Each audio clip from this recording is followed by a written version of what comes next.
Selamat pagi Bapak Ibu Saudara yang terkasih dalam Tuhan Yesus Kristus. Shalom. Shalom. Haleluya, senang berjumpa dengan Bapak Ibu Saudara pagi hari ini. Selamat datang, selamat beribadah di GBI Sungai Yordan Roksimas. Saya percaya pagi hari ini bukan suatu kebetulan kalau kita ada, semua karena kebaikan Tuhan, amin. Saya percaya kita punya Tuhan yang hidup, Tuhan yang tidak pernah meninggalkan setiap kita, dan mari sama-sama kita menaikkan syukur kita sebab kita punya Tuhan yang ajaib. Semua yang siap menyembah Tuhan sama-sama boleh kasih tepuk tangan yang meriah buat Tuhan Yesus kita, Bapak Ibu Saudara. Haleluya. Silakan sama-sama kami mengundang Bapak Ibu Saudara, boleh kita bangkit berdiri. Kita akan doa pembukaan yang akan dipimpin oleh Bapak Ricky Holil. Waktu tempat kami persilakan.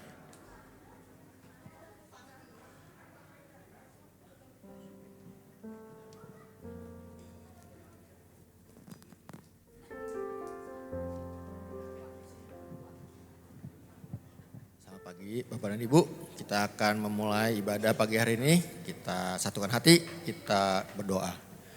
Bapa di surga, kami ucap syukur untuk hari ini yang Tuhan sudah berikan. Tuhan, terima kasih untuk pengorbanan-Mu di atas kayu salib, menebus kami semua dari dosa maut. Bapak, sebentar kami akan beribadah di tempat ini. Kami ucap syukur untuk teman-teman kami semua yang sudah tiba dengan penuh keselamatan di tempat ini. Tuhan juga sertai teman-teman kami yang masih dalam perjalanan agar dapat tiba dengan penuh keselamatan di tempat ini beribadah bersama kami. Kami juga mau menyerahkan hamba-Mu yang akan berfirman di tempat ini, Pak Asigor Sitanggang. Tuhan kiranya juga urapi mulut bibir hamba-Mu agar setiap firman yang disampaikan, firman itu akan memberkati kami, firman itu akan memberikan kekuatan kepada kami. Yang lemah Tuhan kuatkan, yang sakit Tuhan berikan kesembuhan. Kami juga mau menyerahkan hamba-Mu yang melayani tempat ini. Tuhan berkati worship leader, para pemusik, para singer, para penari tamborin, para asyer, soundman, multimedia, penerjemah. Biarlah semua kami yang melayani dapat melayani dengan sukacita, dan biarlah nama-Mu yang ditinggikan di tempat ini. Kami mau buka ibadah di pagi hari ini dalam nama Tuhan Yesus. Kami sudah berdoa mengucap syukur. Haleluya. Jemaat yang diberkati sama-sama kita katakan amin. Kasih tepuk tangan yang meriah buat Tuhan Yesus. Silakan duduk Bapak Ibu Saudara yang terkasih. Kita akan masuk dalam hadirat Tuhan.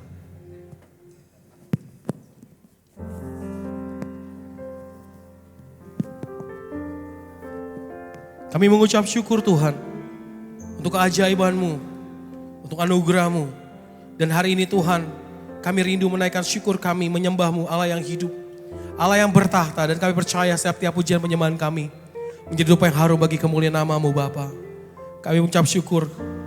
Terima kasih Tuhan. Terima kasih Tuhan.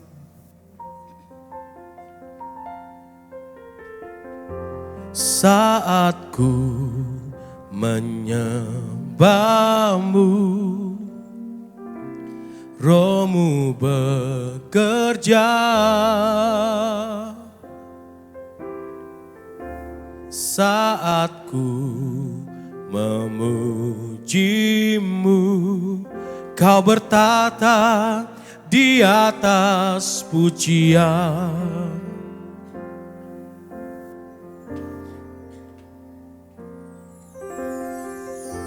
Saat ku menyembah-Mu, Roh-Mu bekerja, saat ku memuji-Mu, Kau bertata di atas pujian. Ku angkat hatiku,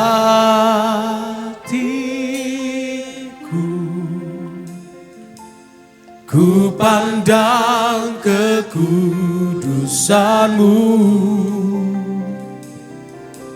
saat ku sembah,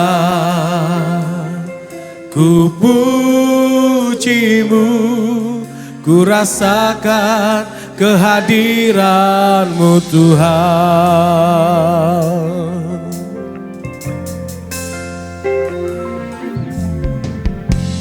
Saat ku menyembah, Roh-Mu bekerja Tuhan, Roh-Mu bekerja.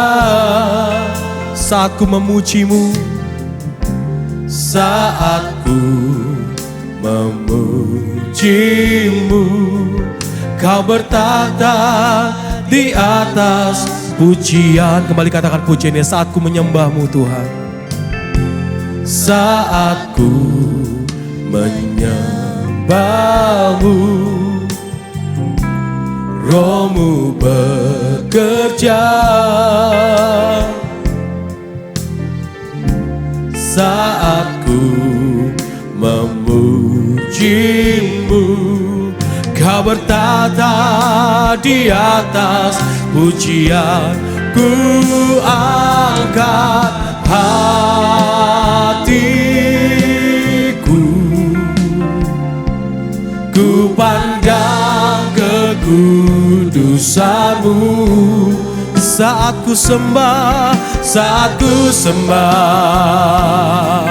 ku pujimu, ku rasakan kehadiran-Mu Tuhan. Ku angkat hatiku,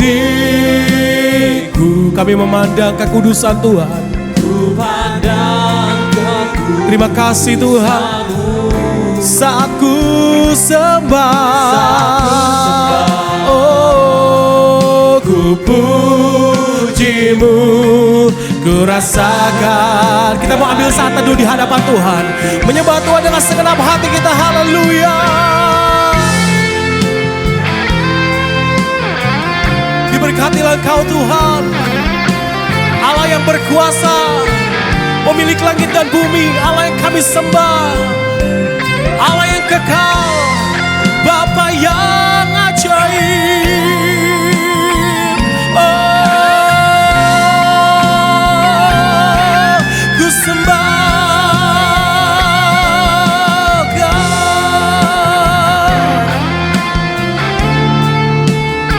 Kami datang pagi hari ini Tuhan, membawa hati kami, membawa syukur kami. Kami bangga punya Tuhan yang hidup. Mari sama-sama Bapak Ibu Saudara, boleh sama-sama kita bangkit berdiri pagi hari ini, sambil kita mengangkat tangan kita di hadapan Tuhan, mengangkat sembah kita. Katakan, ku angkat hatiku, ku pandang kekudusan. Sungguh indah Kau Tuhan, tiada ternilai kasih-Mu Tuhan. Saat ku sembah, ku pujimu, ku rasakan kehadiran. Dia hadir bersama dengan setiap kita. Katakan, ku angkat hatiku, ku pandang kekudusan-Mu. Saat ku sembah Kau Tuhan, saat ku sembah, ku pujimu, ku rasakan kehadiran-Mu Tuhan. Angkat hatimu sama-sama. Ku angkat hatiku, ku pandang kekudusan-Mu Tuhan. Saat ku sembah, oh ku pujimu, ku rasakan kehadiran. Lebih sungguh lagi katakan, ku angkat hatiku, ku pandang kekudusan-Mu. Saat ku sembah, ku pujimu, ku rasakan kehadiran. Saat ku sembah, saat ku sembah, ku pujimu, ku rasakan kehadiran-Mu Tuhan. Saat ku sembah, ku pujimu, ku rasakan kehadiran-Mu Tuhan.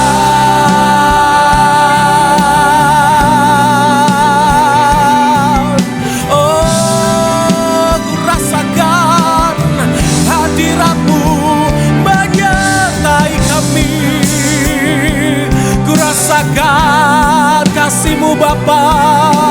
Haleluya. Glory bagi-Mu Tuhan.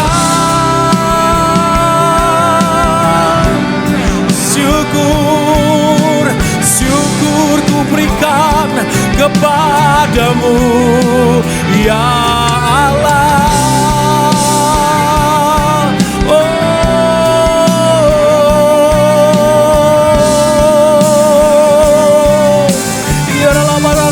Sakara lama yara labor, yara lama kara lama sakara labor, yara lama rada kara lama shikara lama kara labor. Ku tinggikan Engkau Tuhan, Hosana bagi-Mu, Kau Raja. Mari jemaat Tuhan angkat suaramu, kita sembah Dia pagi hari ini, meninggikan Kau Tuhan Raja. Haleluya, haleluya, Hosana. Oh, terima kasih Tuhan, terima kasih Tuhan untuk kasih setia-Mu. Yesus, Yesus, Kau Allah yang kudus, Kau Allah yang kudus, di tata suci-Mu kami menyembah, nama-Mu disanjung. Kuasa-Mu nyata Tuhan, kuasa-Mu nyata sempurna. Kami puja Engkau Raja mulia. Yang percaya punya Allah yang kudus sama-sama sambil mengangkat tangan katakan, Kau Allah yang kudus, Kau Allah yang kudus,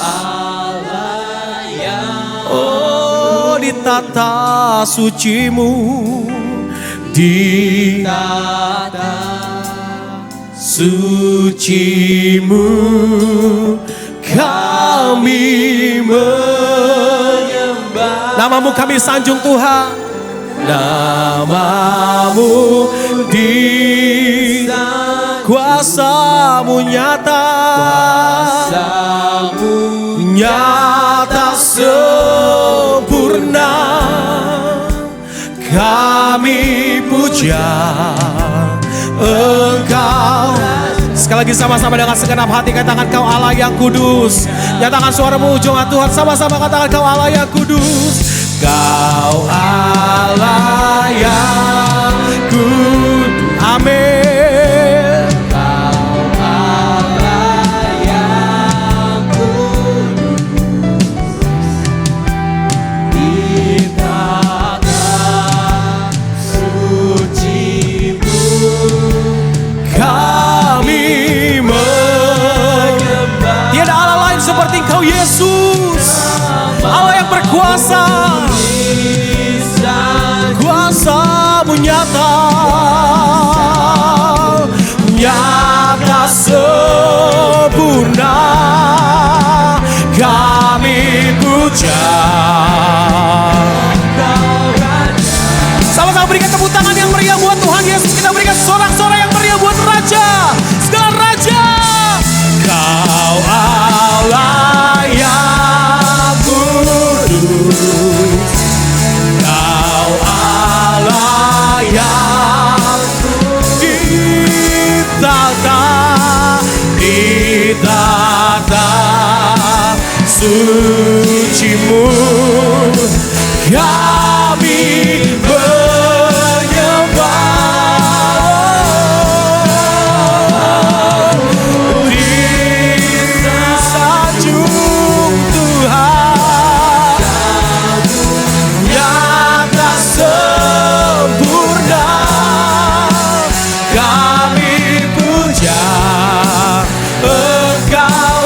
Raja mulia. Kami puja Engkau Raja mulia. Kami puja Engkau Raja mulia. Berikan sorak-sorai yang meriah hanya buat Raja segala Raja. Haleluya. Bagimu segala pujian, hormat dan kemuliaan kami berikan hanya sebagai satu nama yang ajaib, nama Yesus yang berkuasa. Haleluya. Sama-sama kita katakan amin. Haleluya.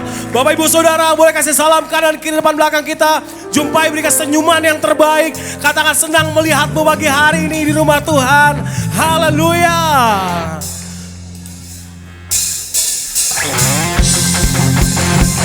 Sama-sama GB Sungai Yordan. Kita mengucap syukur atas kasih kebaikan Tuhan pagi hari ini. Mari gereja Tuhan kita bangkit. Mari kita semua umat pilihan Allah, dengarlah panggilannya untuk menggenapi. Kadang sekarang waktunya, sekaranglah waktunya untuk berdiri bagi bangsa ini. Mari maju umat pemenang yang siap maju bersama Tuhan. Sama-sama katakan, mari kita semua umat pilihan Allah, dengarlah panggilannya untuk menggenapi. Katakan sekarang waktunya, sekaranglah waktunya. Lawatan terjadi di Sungai Yordan. Come on, mari maju yang percaya sama-sama. Bukan kami, hey, nyatakan kemuliaannya. Bukan kami, amin, nyatakan kebesaran. Sampai setiap lutut bertelut, sampai setiap lutut bertelut. Semua lidah mengaku, lidah mengaku. Sekali Yesus, tetap Yesus selama-lamanya. Amin. Raja segala raja. Sama-sama Sungai Yordan panggil namanya. Dialah, hey, Raja yang mau maju bersama dengan Tuhan melawan kota ini sama-sama. Mari kita semua umat pilihan Allah, dengarlah panggilannya. Kata firman-Nya. Katakan sama-sama, sekaranglah waktunya untuk berdiri bagi bangsa ini. Mari maju umat pemenang. Semua kukat bangkit, hey, nyatakan kemuliaannya. Kukat bangkit, nyatakan kebesarannya. Sampai setiap lutut bertelut, semua lidah mengaku. Yesus Kristus dialah Raja segala raja. Dialah Raja, dialah Raja. Siapa tempat ini yang mau sama-sama bangkit bersama dengan Tuhan? Katakan amin. Yang mau bangkit bersama Tuhan boleh lambaikan tanganmu pagi hari semua. Come on. Bilang sama kanan kirinya, ayo kita bangkit bersama dengan Tuhan. Para suami bilang sama istri, kita bangkit bersama dengan Tuhan. Yeay, come on. Ku kan bangkit, nyatakan kemuliaannya. Ku kan bangkit. Tuhan memakai setiap kita hari ini. Untuk keluarga kita, untuk gereja kita, untuk lingkungan kita. Yesus Kristus dialah Raja segala raja. Sama-sama yang percaya katakan, dialah. Ku kan bangkit, hey, nyatakan kemuliaannya. Ku kan bangkit, nyatakan kebesaran. Sampai setiap lutut sama-sama. Sampai setiap lutut. Semua lidah mengaku. Semua lidah mengaku. Yesus Kristus dialah Tuhan, Raja segala raja. Dialah Raja, dialah Raja, dialah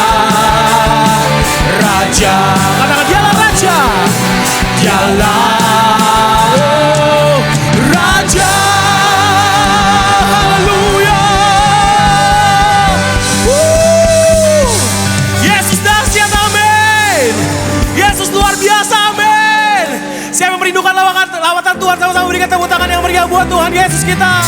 Haleluya.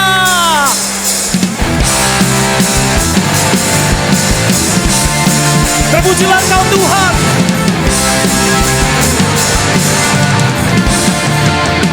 Yang percaya satu suara Sungai Yordan sama-sama katakan. Tuhanku maha besar, Tuhanku maha kuasa, Raja segala raja. Dia takkan tergoyahkan oleh apapun Bapak Ibu Saudara. Dia takkan terkalahkan. Dia takkan terkalahkan. Dia hidup. Kita punya Tuhan yang besar sama-sama.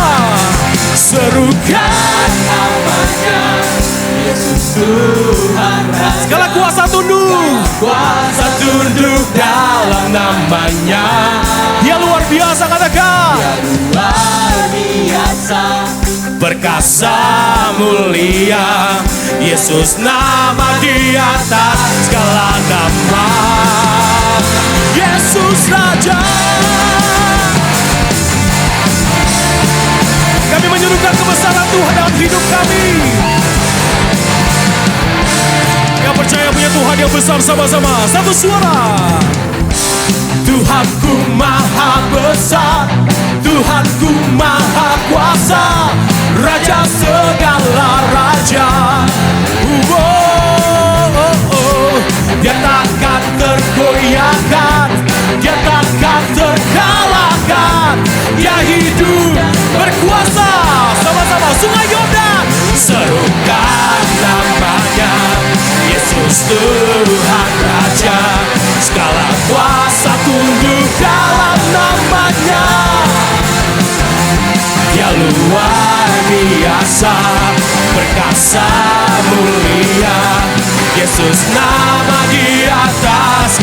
Sama-sama lambaikan tanganmu semua. Serukan namanya.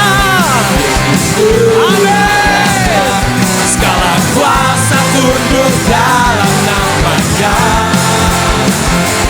Dia luar biasa, perkasa mulia. Yesus nama di atas segala nama. Haleluya. Yesus nama di atas segala nama. Yang raja segala raja, yang tangan pernah terkalahkan, tangan pernah tergoyahkan. Selamanya dia berdiri di tata kudusnya. Kami menyambut kebesaran-Mu Tuhan. Namanya Yesus Tuhan Raja. Segala kuasa tunduk dalam nama. Segala kuasa harus tunduk dalam nama Yesus. Dia luar biasa. Amin. Perkasa mulia. Yesus nama dia. Masih jemaat Tuhan, come on. Katakan serukan namanya jemaat Tuhan. Serukan namanya. Segala kuasa tunduk dalam namanya. Katakan dia luar biasa. Amin. Mulia. Yesus nama di atas segala nama. 1, 2, 3. Serukan namanya. Tuhan Raja. Segala kuasa tunduk dalam namanya.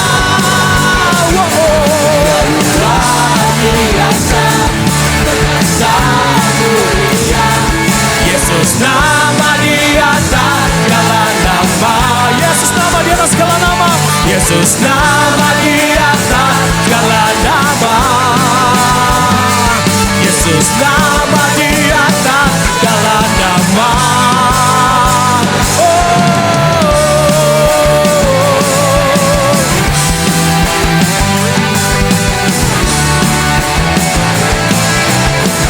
Berikan sorak-sorak yang meriah hanya bagi Raja segala raja. Haleluya.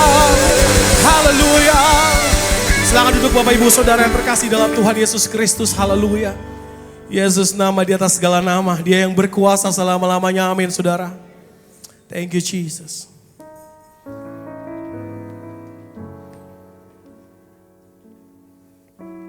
Tuhan kami, Allah yang berkuasa dan tidak pernah berubah dulu sekarang sampai selamanya. Musim dapat berganti, masalah pasti ada, badai terkadang datang dalam hidup kita. Tapi tempat teraman untuk kita adalah hanya di dalam Yesus. Karena di dalam Yesus ada kekuatan, ada penghiburan. Dia gunung batu yang teguh, menara pengharapan kami. Dan dia pribadi yang tidak pernah mengecewakan anak-anaknya.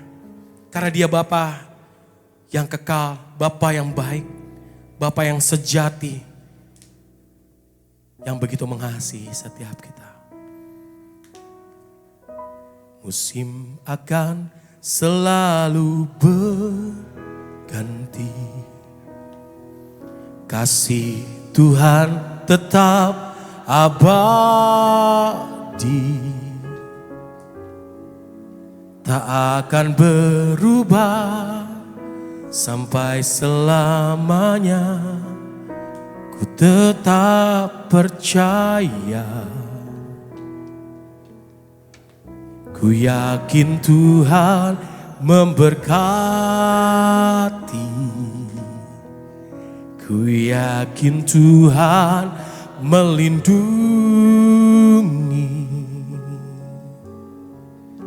Burung di udara Tuhan pelihara.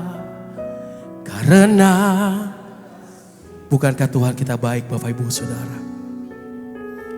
Tuhan selalu menolongku, selalu menjagaku.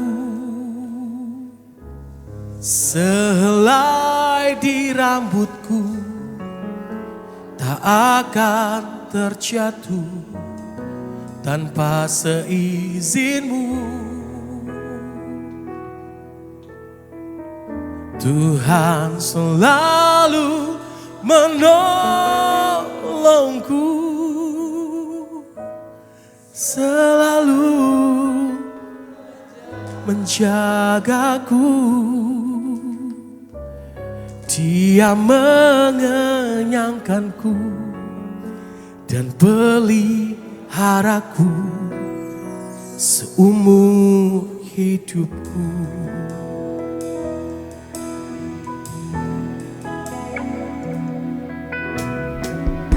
Kami bersyukur Tuhan. Dengan iman kami, dengan percaya, musim akan selalu berganti. Kasih Tuhan tetap abadi, tak akan berubah sampai selamanya.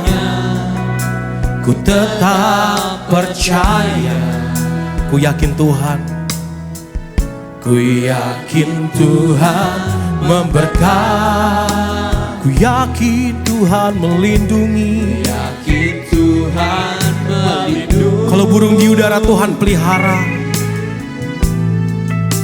burung di udara Tuhan pelihara. Kami pun dipelihara oleh Tuhan karena kasih-Nya.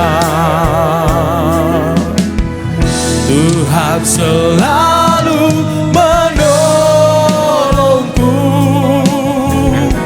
selalu menjagaku. Sehelai di rambutku tak akan terjatuh tanpa seizinmu. Tuhan selalu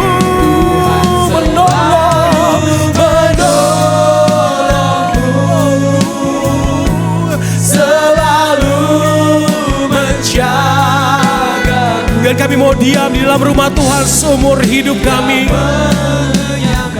Dan kami mau tinggal bersama dengan Tuhan seumur hidup kami Tuhan. Biar musik menyembah Tuhan.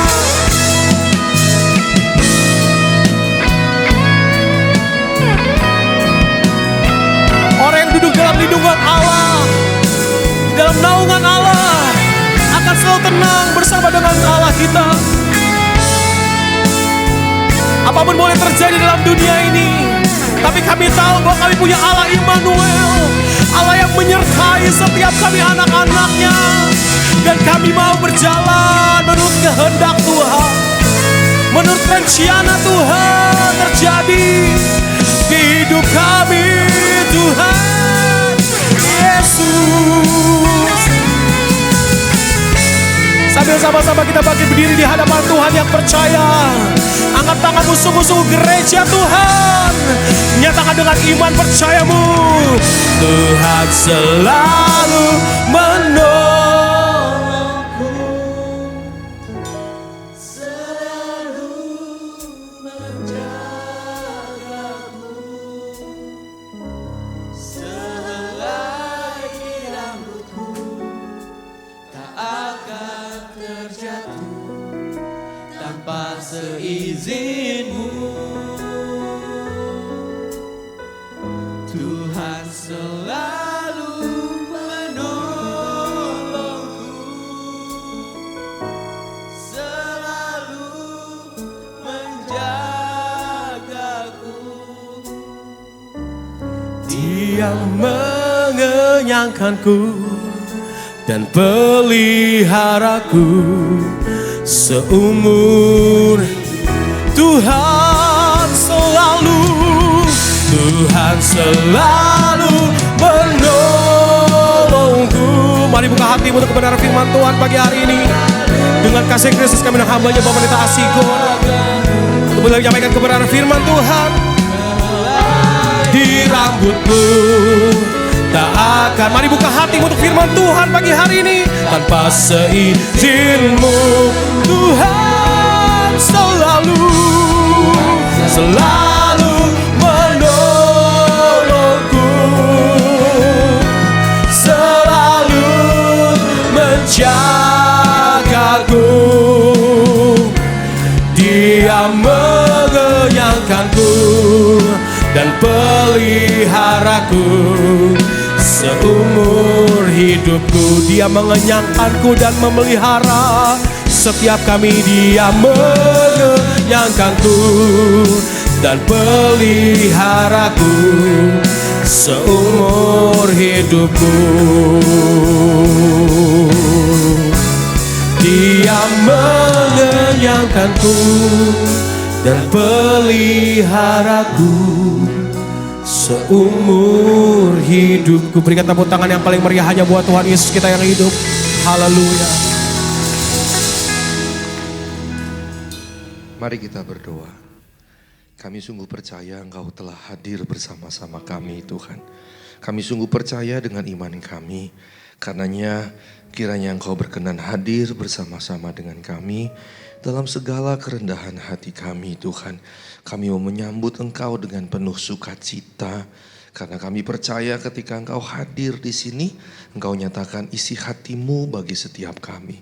Karenanya kami mau duduk diam di kaki-Mu, berbicara kepada setiap kami. Sampaikan isi hatimu, Tuhan.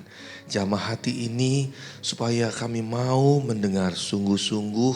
Kami mau mengerti apa yang kami dengarkan dan kami mau melakukan apa yang kami dengar dan mengerti di pagi hari ini. Karena tolonglah kami, buanglah segala hati yang melawan, segala hati yang memberontak, segala hati yang keras, segala hati yang pahit, yang tawar. Jadikanlah hati ini lemah lembut dan baru. Dalam nama Tuhan Yesus Kristus kami berdoa dan mengucap syukur. Sama-sama kita katakan amin. Silakan duduk semuanya. Shalom Ibu Bapak yang terkasih. Baik, firman Tuhan hari ini tema besarnya adalah misi. Dan saya ingin mengajak kita untuk belajar dari Rasul Petrus. Kita buka dari Yohanes pasal 18 ayat 15 sampai 18 sebagai pembuka ya. Yohanes 18 ayat 15 sampai 18. Saya bacakan bagi kita sekalian. Ya. Simon Petrus dan seorang murid lain mengikuti Yesus. Murid itu mengenal imam besar dan ia masuk bersama-sama dengan Yesus ke halaman istana imam besar. Tetapi Petrus tinggal di luar dekat pintu. Maka murid lain tadi yang mengenal imam besar kembali keluar bercakap-cakap dengan perempuan penjaga pintu lalu membawa Petrus masuk. Maka kata hamba perempuan penjaga pintu itu kepada Petrus, "Bukankah engkau juga murid orang itu?" Jawab Petrus, "Bukan." Sementara itu hamba-hamba dan penjaga bait Allah telah memasang api arang sebab hawa dingin waktu itu, dan mereka berdiri berdiam di situ. Juga Petrus berdiri berdiam bersama dengan mereka. Puji Tuhan. Ibu Bapak yang terkasih, boleh tayangkan kembali slide saya.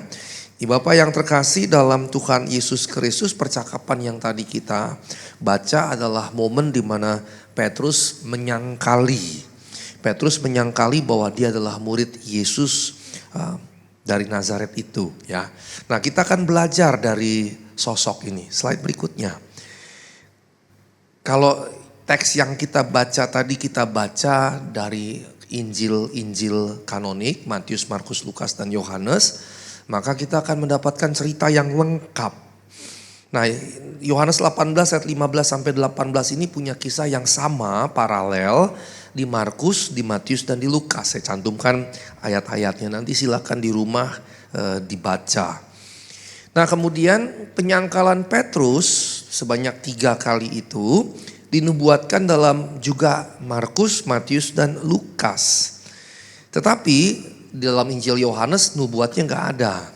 Nah, biasanya kalau dalam ilmu tafsir, ibu bapak yang terkasih, karena saya dosen tafsir, maka saya mengajarkan kalau dalam keempat Injil ada cerita yang sama diceritakan, bacalah empat-empatnya.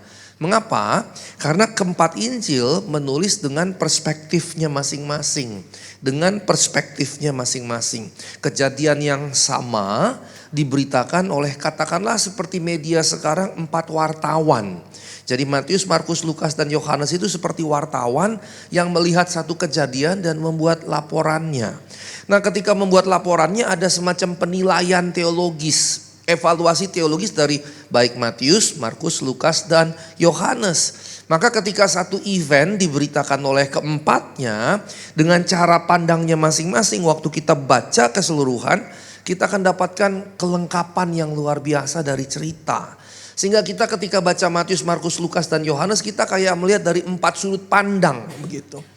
Nah, ini penting sekali sebetulnya, bukan hanya untuk para pengkhotbah atau pengajar, guru sekolah minggu, guru remaja, tapi bagi kita semua sebetulnya anggota jemaat Tuhan, siapapun kita.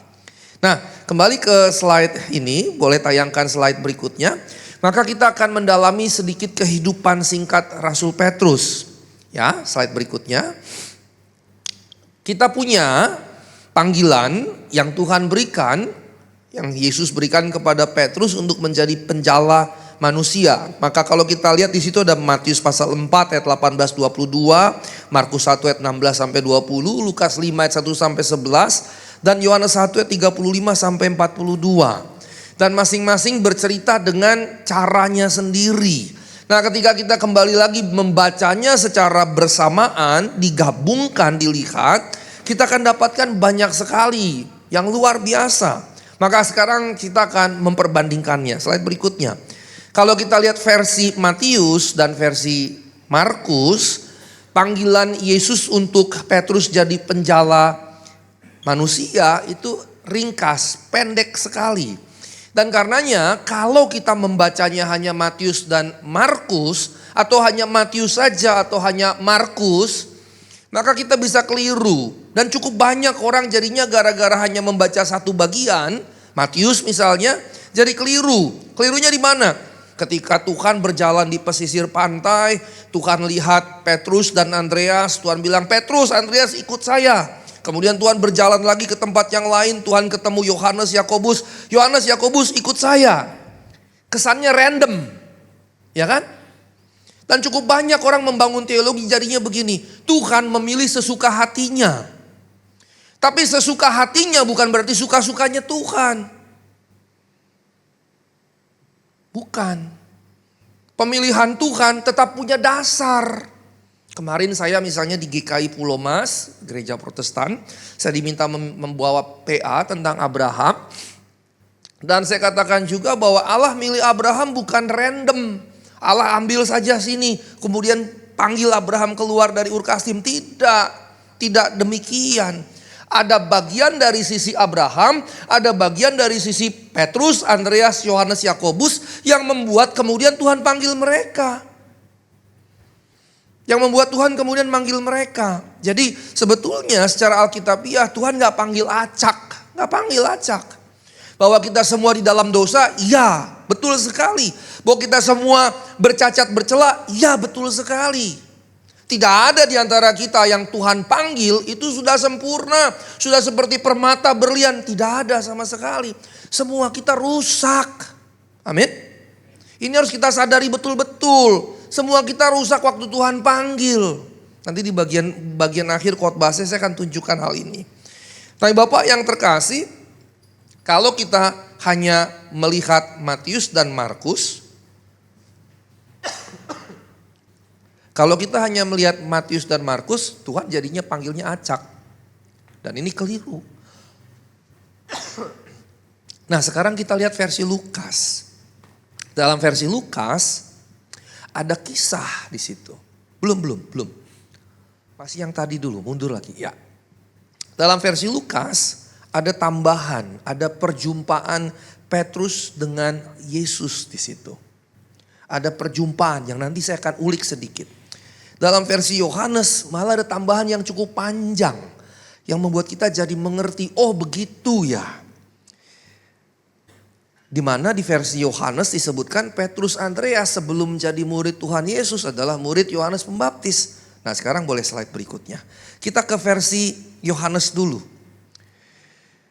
Setelah Petrus jadi pengikut Tuhan, kita taunya dia hanya pengikut Tuhan. Tapi sebetulnya Injil Yohanes menjelaskan sebelum jadi pengikut Tuhan Yesus, Petrus Andreas adalah murid-murid Yohanes Pembaptis. Kalau kita lihat Yohanes 1 ayat 35 sampai 37, maka di sini disebutkan Petrus dan Andreas adalah murid-murid Yohanes Pembaptis. Jadi setelah Yohanes dipanggil memberitakan bertobatlah sebab kerajaan surga sudah datang. Bertobatlah, berilah dirimu dibaptis dan seterusnya. Datanglah berbondong-bondong orang datang untuk dibaptis. Dan Alkitab mencatat Yesus di paling akhir. Nah rupanya orang-orang yang berbondong-bondong datang untuk dibaptis oleh Yohanes Pembaptis, sebagiannya menjadi pengikut Yohanes Pembaptis.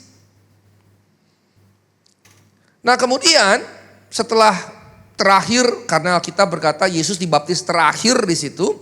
Dan kemudian Petrus mendengar, Andreas mendengar, Yohanes Pembaptis berkata begini, lihatlah anak domba Allah yang membasuh dosa umat manusia. Dan beberapa kali Yohanes Pembaptis berseru begitu menunjuk kepada Yesus. Akibatnya kemudian Andreas datang kepo cari tahu dan bertanya, rumahmu di mana Tuhan? Mari ikut aku kalau engkau ingin lihat. Kemudian setelah itu Andreas ngajak Petrus, yuk ikut yuk, lihat nih, ini ada Mesias. Nah sebelum bergerak lebih jauh, saya suka sekali dengan sosok Andreas. Suka sekali. Di kali yang lain, waktu Tuhan mengajar banyak orang dan akhirnya tiba malam hari, Tuhan bilang kalian gak boleh suruh mereka pulang, mereka lapar. Terus Andreas bilang, yang lain bilang kasih makan apa? 300 dinar gak cukup kasih banyak orang makan ini. Terus kemudian Andreas datang, Tuhan ini ada seorang murid seorang anak kecil punya 5 roti 2 ekor ikan. Apa yang bisa dilakukan? Tuhan bilang mari berikan. Maka paling tidak sekalipun Andreas bukan rasul yang ternama, tapi ada 2 tindakan yang luar biasa yang bisa dipelajari dari Andreas. Yang pertama panggilan tadi. Waktu dia berjumpa dengan Yesus, dia gak menguasai sendirian. Dia bawa Petrus ketemu Tuhan. Dan akibatnya kemudian Petrus jadi gembala menggantikan Yesus, dipilih oleh Yesus. Seandainya Andreas gak bawa Petrus, ceritanya bisa berbeda. Nah sekarang pertanyaannya begini. Kalau kita semua termasuk pelayan segala macam, pemusik juga, singers, WL, para pelayan yang lain. Kira-kira kalau kemudian ada orang kita tarik, mari pelayanan bareng. Tahu-tahu dia lebih hebat dari kita marah gak?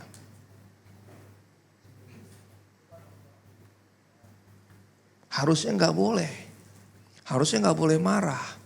Justru adalah baik kalau lewat kita ada orang diangkat bahkan melebihi kita. Amin? Harus begitu. Jangan merasa kemudian berkompetisi secara tidak sehat. Terus lo utang budi lo sama gua. Lo tahu gak lo main keyboard di GB Roxy, Sungai Yoran Roxy. Itu gara-gara gua. Sekarang mentang-mentang lo udah dipakai ngundang main ngiringin artis, Tompi segala macam. Sombongnya minta ampun. Nah itu yang bahaya. Hatimu kotor kalau kayak gitu. Justru kalau kemudian yang tadinya orang bukan siapa-siapa kita bawa melayani Sungai Yordan. Terus Tuhan angkat. Bahkan lebih tinggi dari kita harus bangga.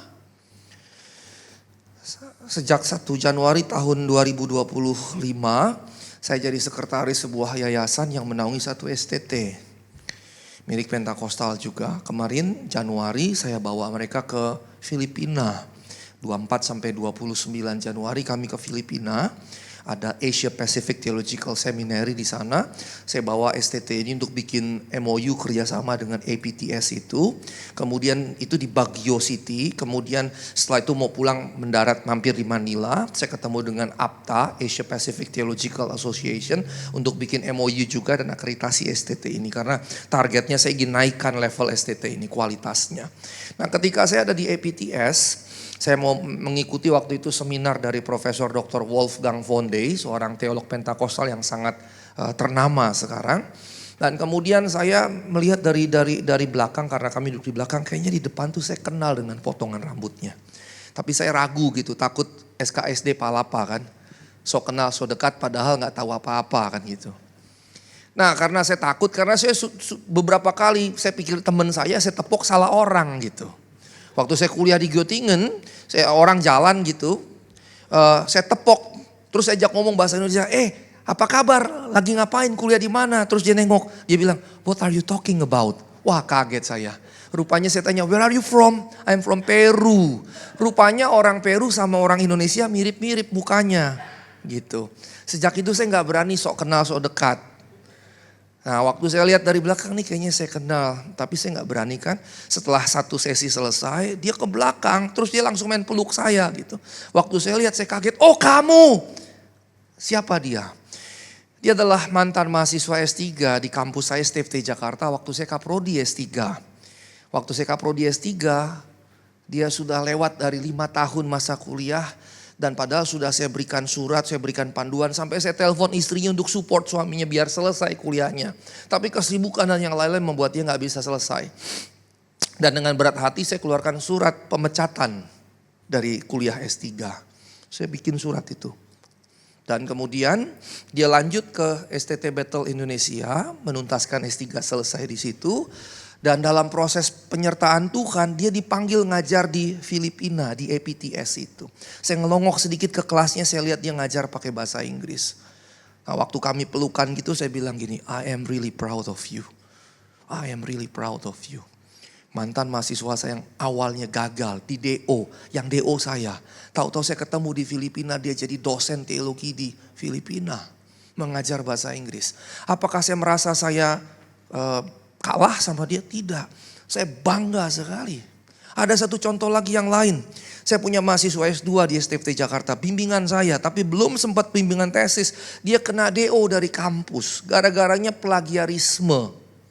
Dia nulis artikel, copy paste sana sini, kenalah plagiarisme.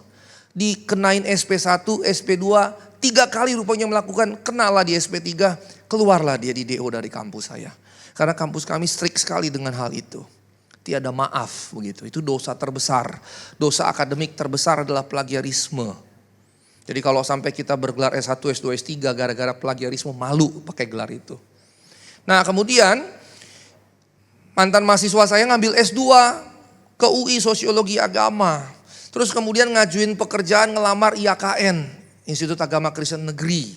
Kemudian dia jadi pegawai negeri di situ, ngajuin beasiswa dari pemerintah, dapatlah beasiswa ke Korea Selatan, Seoul, di salah satu best universities in South Korea. Masih kuliah mungkin setahun lagi dia selesai dari sana. Dan waktu saya dapat kabar itu saya katakan, saya bangga sekali dengan kamu. Dan ada beberapa lagi lahir dari bimbingan saya mahasiswa-mahasiswa yang kemudian bekerja di tempat-tempat yang luar biasa. Salah satu bimbingan mahasiswa S3 saya lah yang berikutnya. Kemudian bekerja di United Evangelical Mission di Wuppertal, Jerman. Sebelum dia pergi nerima pekerjaan itu dia telepon saya dan 45 menit kami ngobrol. Walaupun awalnya saya tidak setuju dia pergi, tapi kemudian saya support dia. Saya katakan saya bangga sekali dengan apa yang engkau sudah dapatkan. Jadilah orang-orang seperti Andreas.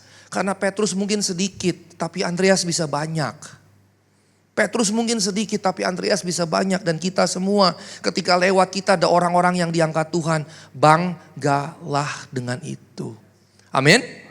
Jangan jadikan persaingan di sini sesama singer, sesama WL, sesama pemusik, sesama pelayan. Di kantor pun juga begitu, di dunia sekuler pun juga begitu. Kalau ada orang lebih maju karena kita, banggalah itu. Tapi kalau ada orang jatuh karena kita, bertobatlah. Karena berarti kita jadi skandalon, jadi batu sandungan.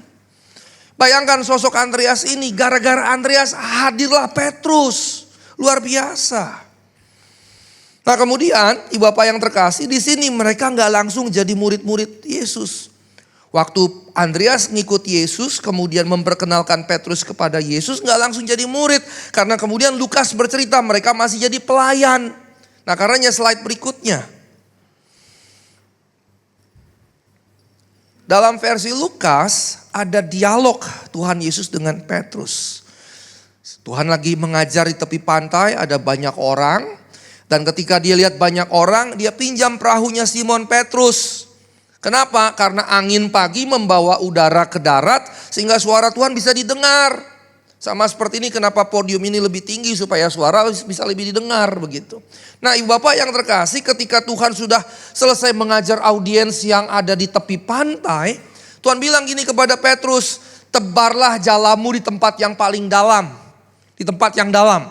Terus Petrus bilang apa begini, Tuhan sudah semalam-malaman kami menangkap ikan, satu ekor pun gak dapat.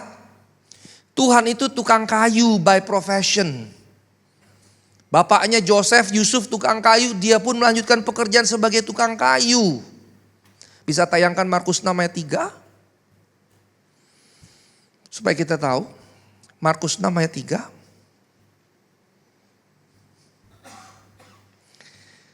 Bukankah ia ini tukang kayu, anak Maria, saudara Yakobus, Yoses, Yudas dan Simon? Bukankah Yesus ini tukang kayu? Jelas sekali, Yesus tukang kayu. Kembali ke slide saya. Ibu bapak yang terkasih, Petrus, Andreas, kakak beradik, orang tuanya pun nelayan. Tapi camkan ini baik-baik. Jangan pernah anggap mereka orang miskin. Bahwa mereka tidak terdidik, ya, tapi bukan orang miskin. Mengapa? Karena mereka pemilik kapal. Mereka pemilik kapal. Nah pemilik kapal itu bukan orang miskin, paling tidak kelas menengah. Tapi pekerja kasar. Pekerja kasar. Ini sama saja dengan pedagang di Mangga 2 misalnya atau di Roxy yang punya beberapa toko yang juga kerja dengan tangannya. Tapi bukan berarti mereka miskin. Begitu juga dengan Petrus dan Andreas. Banyak orang berpikir mereka miskin. Tidak. Tidak terdidik, ya. Tidak berpendidikan, ya. Tapi bukan miskin. Maka kemudian saya mau tanya nih. Ini keluarga Petrus, Andreas nelayan. Yesus di sini tukang kayu. Siapa yang lebih paham tentang penangkapan ikan, perikanan? Jelas keluarga Petrus kan? Tapi waktu Yesus bilang tebarlah jalamu di tempat yang dalam, kira-kira seharusnya respons Petrus gimana? Sok tahu lu. Lu boleh bisa bikin perahu, tapi soal nangkep ikan gue ahlinya. Betul kan? Harusnya begitu kan? Tapi lihat apa yang Petrus katakan. Petrus bilang begini, Guru, sepanjang malam kami menangkap ikan, satu ekor pun gak dapat. Tapi Petrus gak stop di situ. Dia berkata lanjutnya begini, namun karena engkau yang mengatakannya, aku akan melakukannya juga. Kan aneh, dia adalah keluarga nelayan, bisnisnya memang penangkapan ikan. Yesus tukang kayu, tapi waktu Yesus bilang tebar tempat yang dalam, dia ngikut. Dengan berkata karena engkau yang mengatakannya. Berarti kalau begitu Petrus mengenal Yesus sudah ada waktu tertentu. Dia mengenal Yesus bukan sekedar kenal biasa. Dia tahu siapa Yesus. Karenanya dia bilang, Guru, Rabi, Berarti dengan kata lain kejadian ini terjadi setelah kejadian di Injil Yohanes. Yang mana Andreas berkata dia telah Mesias. Di mana Yohanes Pembaptis berkata anak domba Allah. Dan anak domba Allah adalah fixed term, istilah baku untuk Mesias. Sehingga Andreas dan Petrus sudah memahami, meyakini Yesus adalah anak domba Allah itu alias Mesias. Karena waktu Yesus berkata tebarkan di tempat yang dalam, dia berkata karena engkau yang mengatakannya. Maka dia lakukan. Nah, apa yang terjadi ketika dia lakukan? Dia dapat ikan yang banyak. Dan kemudian jalannya sampai koyak. Nah, ketika itu terjadi, dia tersungkur di depan kaki Yesus.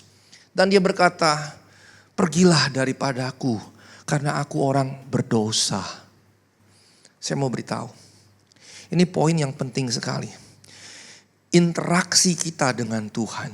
Kalau kita memang betul ketemu Tuhan. Memang Tuhan yang kita ketemu. Kita pasti merasa kita orang berdosa. Camkan ini baik-baik. Camkan ini baik-baik. Tuhan yang sejati akan membuatmu sadar engkau orang berdosa. Tapi kalau engkau jadi sombong rohani. Jadi angkuh rohani. Merasa lebih suci, lebih rohani dari orang-orang lain. Bukan Tuhan yang Alkitab sampaikan yang kau jumpai. Tuhan yang sejati akan membuat engkau rendah hati. Itu Tuhan yang sejati. Tuhan yang sejati akan membuat kita rendah hati. Kemudian apa? Menyadari siapa kita di hadapan Tuhan. Tapi lihatlah, dunia zaman sekarang, apalagi di negeri kita. Makin kaya dia, makin jadi Tuhan atas dirinya sendiri, bahkan atas orang-orang lain. Makin berkuasa dia, makin jadi Tuhan atas dirinya sendiri, bahkan atas orang-orang lain. Makin populer dia, makin merasa dia adalah Tuhan atas dirinya dan orang-orang lain. Dan ini mengerikan. Bahkan di gereja banyak yang seperti itu. Banyak yang seperti itu. Di sini Petrus tersungkur, merasa berdosa. Dia bilang, Tuhan pergilah. Ini kesadaran yang luar biasa. Dia mau berkata gini, aku berdosa, aku gak layak bagimu. Pergilah Tuhan. Seperti itu. Ingat cerita Tuhan tentang berdosa ini. Datanglah 2 orang ke sinagoge. Kemudian satu pemungut cukai, dia tepuk-tepuk dadanya. Aku orang berdosa, aku orang berdosa. Yang satu lagi ahli Taurat berkata, Tuhan aku puasa Senin Kamis, aku bayar persepuluhan, aku begini-begini. Dan aku tidak sejahat dia, aku bukan penjahat seperti dia. Terus Tuhan bilang siapa yang dibenarkan? Pemungut cukai. Ini yang gak boleh hilang dari kekristenan. Ini yang gak boleh hilang dari orang-orang Kristen. Gak boleh hilang sama sekali. Berikutnya, ketika dia berkata, pergilah daripadaku, sebab aku berdosa. Maka Matius 4 ayat 19 berkata begini. Diote hopisomu kai poiso humas alies antropon. Datang kepadaku dan aku akan menjadikanmu penjala manusia. Halies antropon.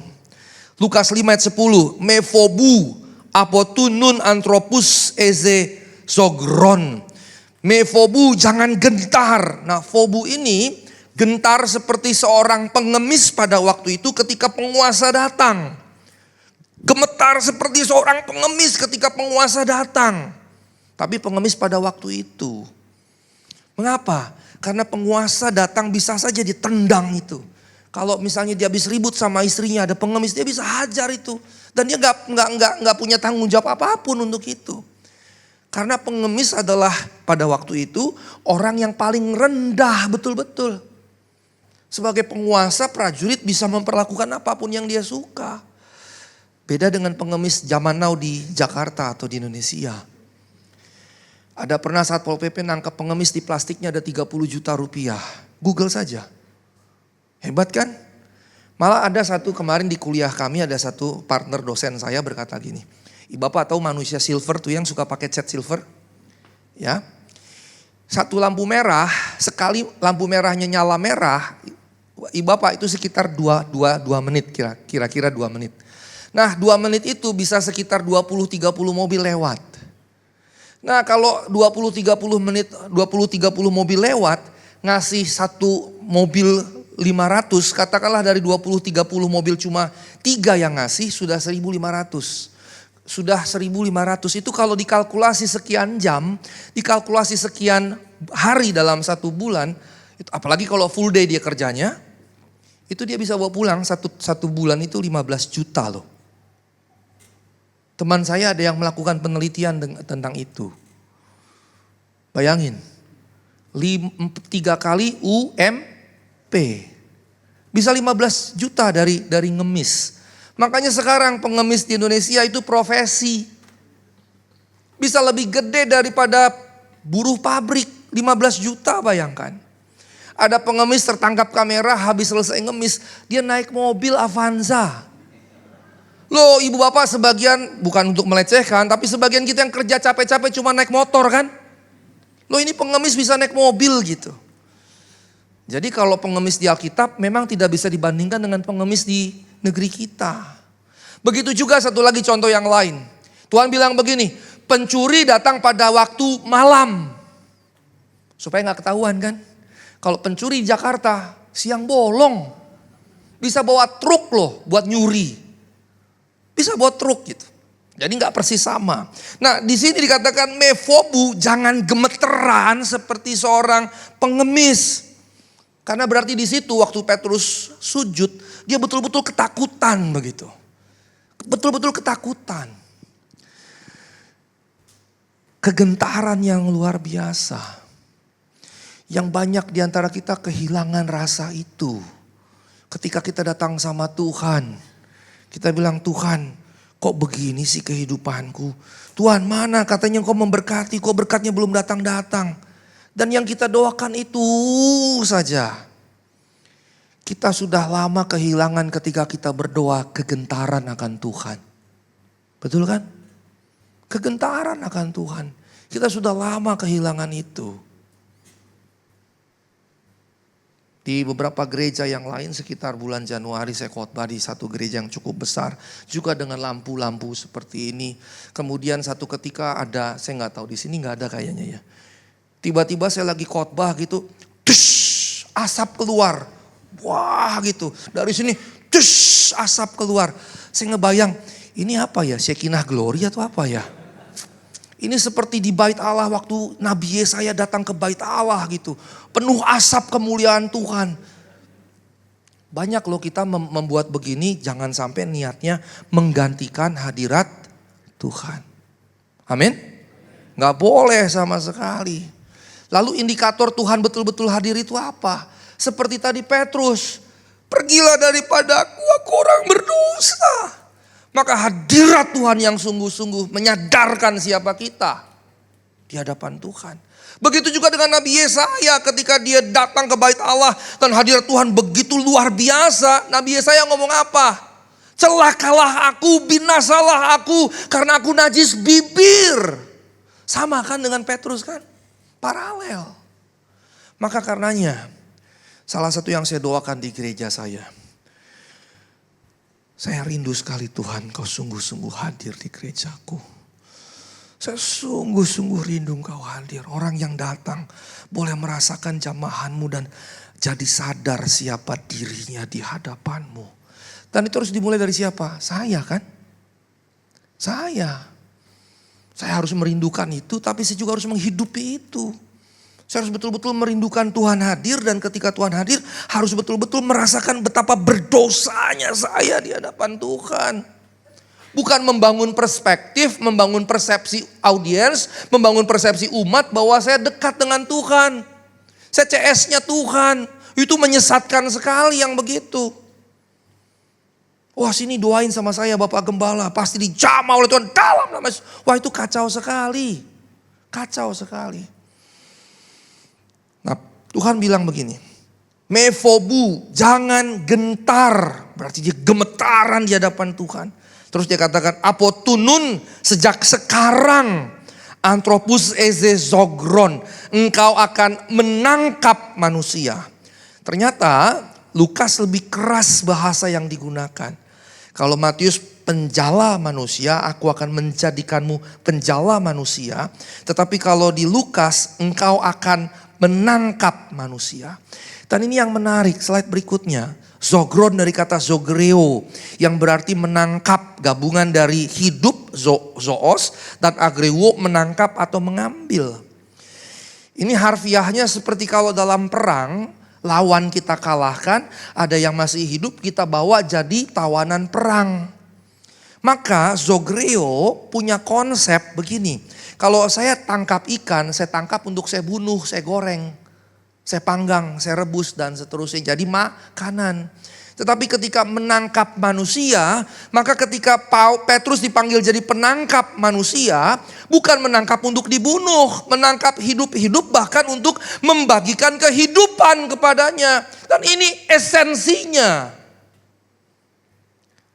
Ketika Tuhan panggil Petrus jadi penjala manusia, maka Tuhan ingin Petrus berbagi kehidupan kepada orang yang dijala itu. Dan ketika panggilan ini adalah panggilan kita semua jadi orang percaya, ini yang harus kita hidupi. Berarti hidup kita harus berbagi kehidupan kepada orang-orang lain. Dan pertanyaannya adalah, sudahkah kita demikian? Nah, slide berikutnya. Setelah kita melihat awal panggilan, maka kita kemudian balik kepada apa yang sudah Petrus lakukan di teks awal kita. Kemudian Yesus bernubuat bahwa Petrus akan menyangkali Yesus. Markus 14 ayat 29, bahkan Petrus bilang begini nih. Biarpun mereka semua terguncang imannya, aku tidak. Oh, dahsyat ya. Matius 26 ayat 33 menambahi, sekali-kali tidak. Kemudian Tuhan bernubuat, Petrus akan menyangkali Tuhan sebanyak 3 kali sebelum ayam berkokok. Tapi kemudian Petrus menegaskan lagi, tidak akan. Nah, Petrus begini wataknya. Karena waktu Tuhan bernubuat bahwa Tuhan akan mati, kemudian bangkit. Setelah Tuhan tanya, menurut orang siapa aku? Petrus bilang, ada yang bilang Yohanes Baptis, ada yang bilang Elia, ada yang bilang salah seorang dari nabi. Terus Tuhan tanya lagi, menurut kalian siapa aku? Petrus ngomong lagi, engkau adalah Mesias. Setelah Petrus bilang engkau adalah Mesias, Tuhan kemudian menjelaskan Mesias seperti apa. Yaitu akan ditangkap, dipukuli, dianiaya, dibunuh, dan hari ketiga bangkit. Petrus menurut versi Matius menarik tangan Tuhan. Dan Petrus bilang begini, sekali-kali Allah tidak akan membiarkan terjadi padamu. Yesus ngomong nasibnya sebagai Mesias demi menyelamatkan manusia. Petrus tarik dan Petrus bilang, Allah tidak akan mengizinkan itu terjadi. Bayangkan, dia ngerasa dia lebih tahu daripada Yesus sendiri tentang nasib Yesus. Ini wataknya. Nah, di sini Petrus berkata, Markus 14 ayat 31, dengan lebih sungguh-sungguh Petrus berkata, yang di dalam Injil Matius tidak ada, dikatakan lebih bersungguh-sungguh. Bahkan kemudian Lukas 20 ayat 33 dia bilang begini, Tuhan, aku bersedia masuk penjara dan mati bersama-sama dengan engkau. Ngeri kan? Tapi begitu budak perempuan bilang, engkau kan pengikut Yesus. Dia bilang, enggak kenal siapa dia. Sebelumnya bluffing.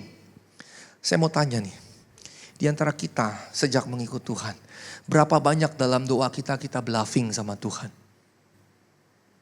Oh Tuhan, aku akan ikut engkau sungguh-sungguh. Oh Tuhan, terus ingus ngalir. Waktu saya pelayanan penjara 2000 sampai 2004. Dan dari situ saya Tangerang itu 2 kali seminggu, Cipinang sudah pernah, kemudian Salemba, Paledang, Bogor, terakhir ke Nusa Kambangan saya pelayanan. Itu yang paling saya sukai, berkesan sekali. Pernah satu ketika saya di Tangerang, saya habis ibadah, habis khotbah, saya tanya siapa yang mau didoakan, datanglah orang. Pak Pendeta tolong doakan. Kenapa? Minggu depan saya sudah keluar, jadi minggu depan Bapak gak ketemu saya. Oh puji Tuhan, saya doain. Ya supaya hidup dalam Tuhan, bla bla bla bla, udah saya doakan gitu ya. Udah gitu, pelayanan penjara jalan lagi, terus gitu. Tahu-tahu 3 bulanan kemudian ketemu dia lagi di dalam penjara. Ketemu lagi. Berarti dia betah di penjara, nyaman. Nah Bapak yang terkasih dalam Tuhan Yesus Kristus, banyak kita waktu doa kita bluffing, kita mau begini, mau begini, mau begini. Habis doa lupa tuh, habis doa udah kita lupa lagi. Jangan bluffing di hadapan Tuhan. Tuhan tahu kok keadaan kita seperti apa. Nah slide berikutnya. Semua yang disampaikan Petrus adalah gaya bahasa penyangkalan. Semakin keras menyangkali, semakin jadi sebuah kebenaran. Dan ini watak Petrus yang meledak-ledak. Bahkan perkataan Tuhan dia tolak. Dia punya kebenarannya sendiri.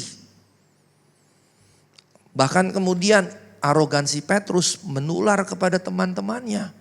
Bahkan ketika kemudian Tuhan mati dan belum menampakkan diri, Petrus bilang, aku mau menangkap ikan. Teman-teman ini ikut lagi, balik lagi ke dalam kehidupan yang lama sebagai penangkap ikan. Membawa teman-temannya. Nah slide berikutnya. Nubuat Yesus akan Petrus menyangkali Yesus 3 kali tergenapi. Bahkan dia menyangkali di depan budak perempuan, di depan seorang budak lain, bahkan dia bersumpah. Horkos, Matius 26 ayat 71. Dan di depan banyak orang, bahkan kali kedua, kali ketiga bukan lagi sumpah, bahkan sumpah serapah. Kata anatematizo, mengutuki secara intensif. Jadi dia bukan cuma bilang, aku gak kenal dia, itu yang pertama. Kalau yang kedua, sumpah gue gak kenal. Kali yang ketiga, sumpah. Kira-kira begitu, ngeri loh, ngeri sekali. Maka ini berbanding terbalik dengan ketika Petrus bersikeras bahwa dia tidak akan menyangkali Tuhan dengan bluffing. Dengan bluffing. Kalau kita ketemu orang yang bukan seagama dengan kita di luaran sana, kita berani tidak menyatakan identitas kita siapa. Harus berani. Ketika bersama dengan orang-orang lain yang berbeda, berani gak kita berdoa di depan mereka? Harus berani. Berani gak tetap pakai kalung salib? Harus berani. Berani gak menunjukkan identitas bahwa saya adalah orang Kristen pengikut Kristus? Harus berani. Jangan membangun berbagai macam argumentasi. Ada satu hamba Tuhan yang bilang begini, kalau saya di depan banyak orang yang bukan Kristen, saya gak mau berdoa. Saya makan langsung. Supaya saya tidak menyandungi orang-orang lain. Wah kacau sekali. Kacau sekali. Padahal Tuhan bilang barang siapa mengakui aku di depan manusia, aku akan mengakuinya di depan Bapa. Barang siapa menyangkali aku akan menyangkali di depan Bapa. Nah kemudian nih Bapak yang terkasih, ketika Petrus menyangkali 3 kali, setelah itu ayam berkokok. Ayat 74. Dan dia menangis dengan terseduh-seduh. Markus 14 ayat 72, menangislah dia terseduh-seduh. Nah ayam berkokok, ini kan kalau kita ke arah Pasar Baru tuh ada gereja yang di atasnya ada ayam. Ya, banyak orang sampai sekarang berpikir ayam berkokok itu memang ayam yang berkokok, kokok petok. Kali kedua Petrus sudah nyangkal 3 kali. Sebetulnya bukan, ini bukan ayam beneran. Ini sebetulnya adalah pembagian waktu, jaga malam. Yang dimulai pertama jam 9 sore, jam 12 malam, jam 3 subuh, jam 6 pagi. Seperti alarm saya yang berbunyi barusan. Berarti saya sudah 35 menit khotbah. Jadi ayam berkokok itu bukan harfiah. Itu sebetulnya adalah trompet. Nama trompetnya kaliginium. Yang ditiupkan untuk kalau pertama kali itu berarti jam 9 malam.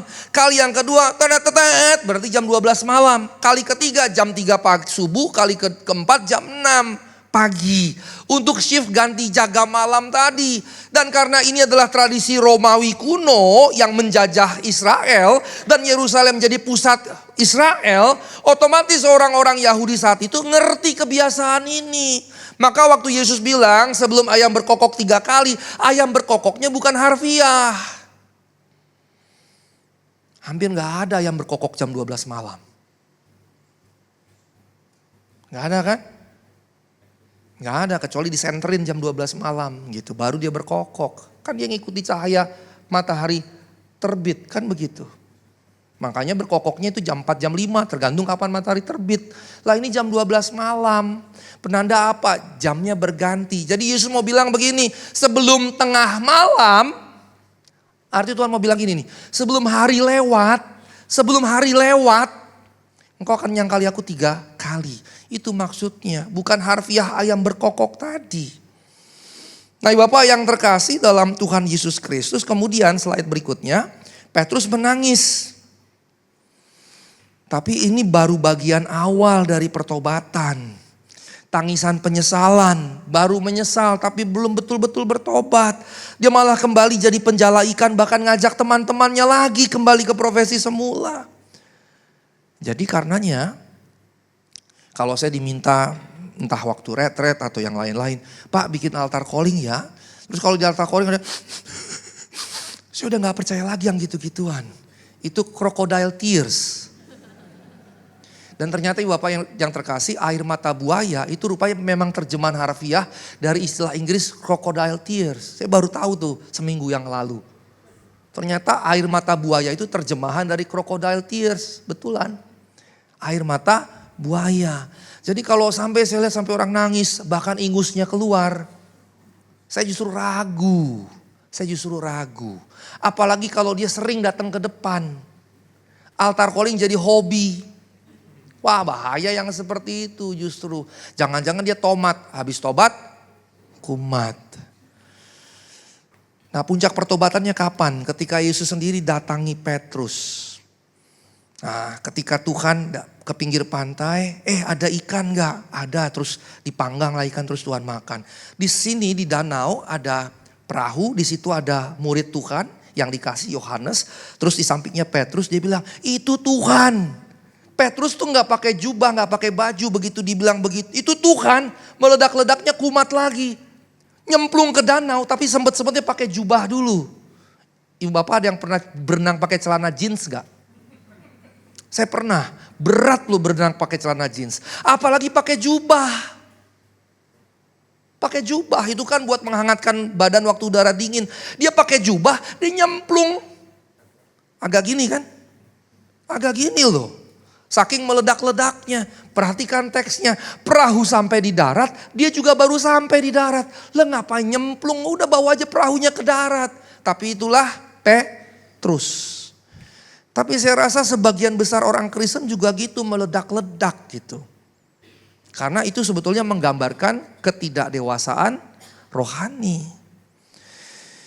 Nah kemudian ketika Petrus datang, ini yang luar biasa. Tuhan tidak melihat kelemahan Petrus. Tuhan melihat potensi Petrus. Tuhan melihat potensi Petrus. Apa yang terjadi di situ? Tuhan bertanya begini, ini sebagai penutup saya. Tuhan bertanya, Petrus, anak Yohanes, apakah engkau mengasihi aku?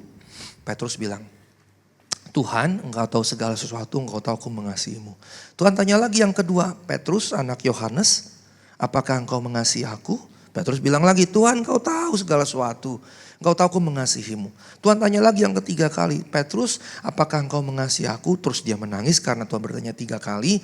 Tuhan engkau tahu segala sesuatu, engkau tahu aku mengasihimu Tuhan. Mungkin seperti itu karena dikatakan dia sedih dengan pertanyaan Tuhan 3 kali. Tapi yang jadi persoalan bahasa Indonesia kehilangan dialog yang penting di situ. Mahasiswa S2 saya di STFT Jakarta dari HKBP menulis tesis tentang perikop ini. Waktu Tuhan bertanya apakah engkau mengasihi aku, yang pertama Tuhan pakai agapao. Dari situ muncul kata benda agape. Waktu Tuhan tanya agapao, Petrus jawabnya phileo. Phileo.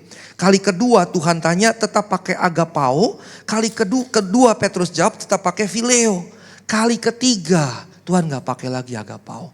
Tuhan pakainya Petrus, apakah engkau phileo padaku? Terus Petrus jawab, ya Tuhan, aku phileo kepadamu. Apa maksudnya di sini? Agapao itu adalah kasih ilahi. Jadi kesannya kira-kira begini.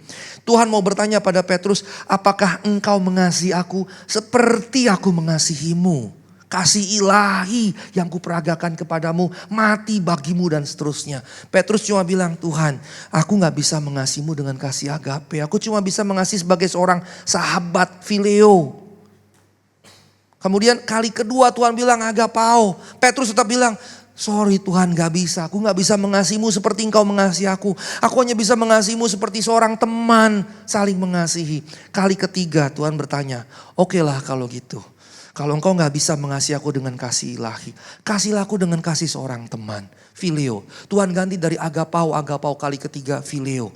Baru di situ Petrus menangis. Jadi menangisnya bukan sekedar karena 3 kali. Tapi karena Tuhan merendahkan dirinya. Oke, kalau engkau gak bisa mengasihi aku seperti aku mengasihimu, seperti kasih ilahi yang kuperagakan, kasihlah aku sebagai seorang teman, seorang sahabat.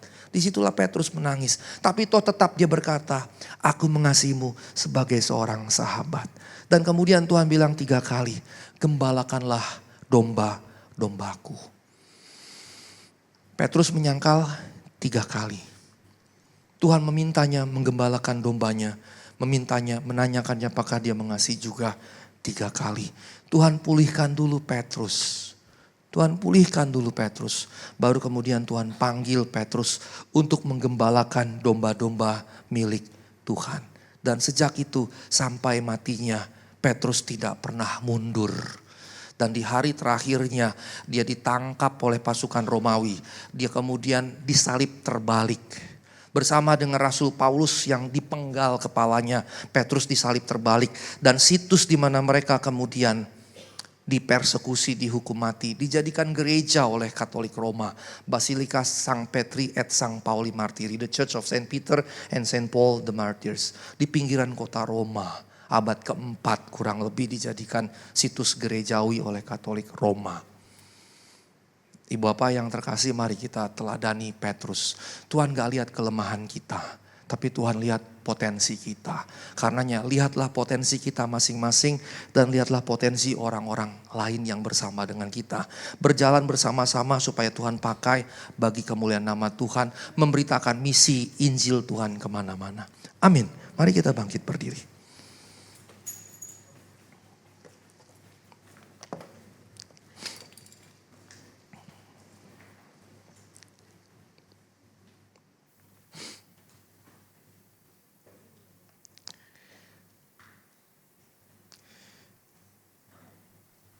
Saya ingin mengajak kita untuk menyanyikan Berikanku Hati.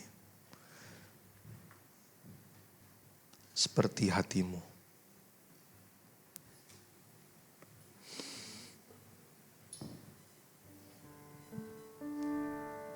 Ya, mari kita nyanyikan ini. Berikanku hati seperti hatimu, yang penuh dengan belas kasihan.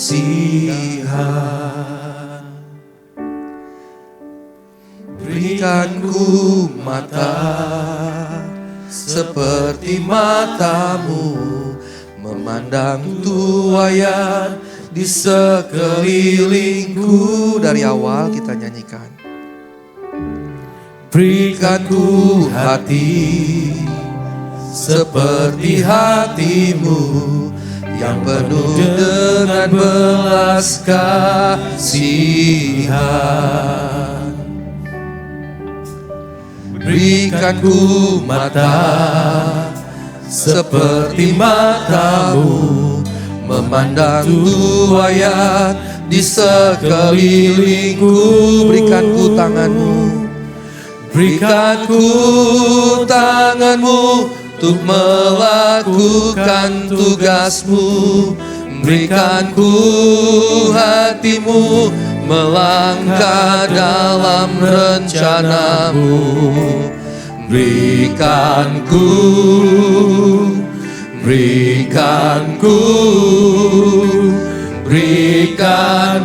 hati. Dari awal kita nyanyikan dengan hati yang rindu kepada Tuhan. Katakan, berikanku hati.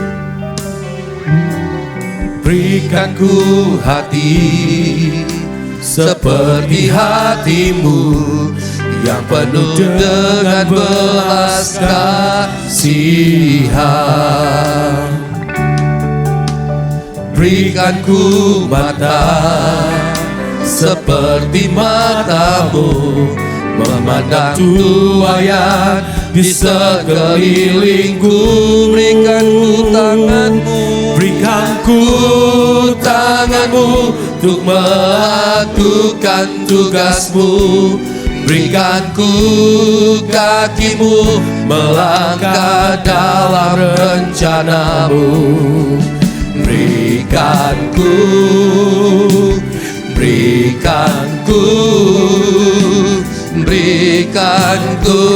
katakan berikan ku tanganmu. Berikan ku tanganmu untuk melakukan tugasmu. Berikan ku kakimu melangkah dalam rencanamu. Berikan ku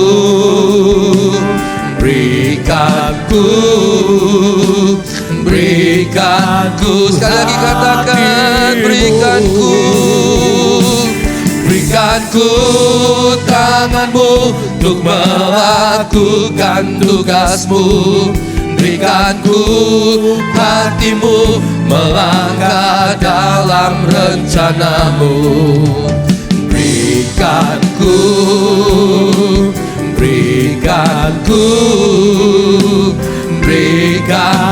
sekali lagi katakan berikan ku tanganmu. Berikan ku tanganmu untuk melakukan tugasmu. Berikan ku kakimu melangkah dalam rencanamu. Berikan ku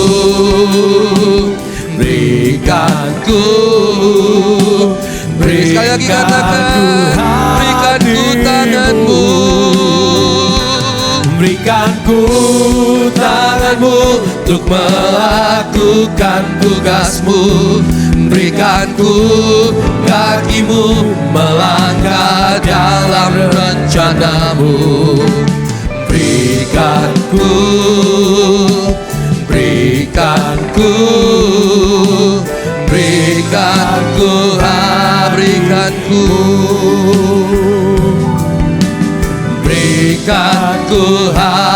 hati, berikan ku hatimu. Mari kita berdoa. Ini kerinduan hati kami Tuhan. Memiliki hatimu.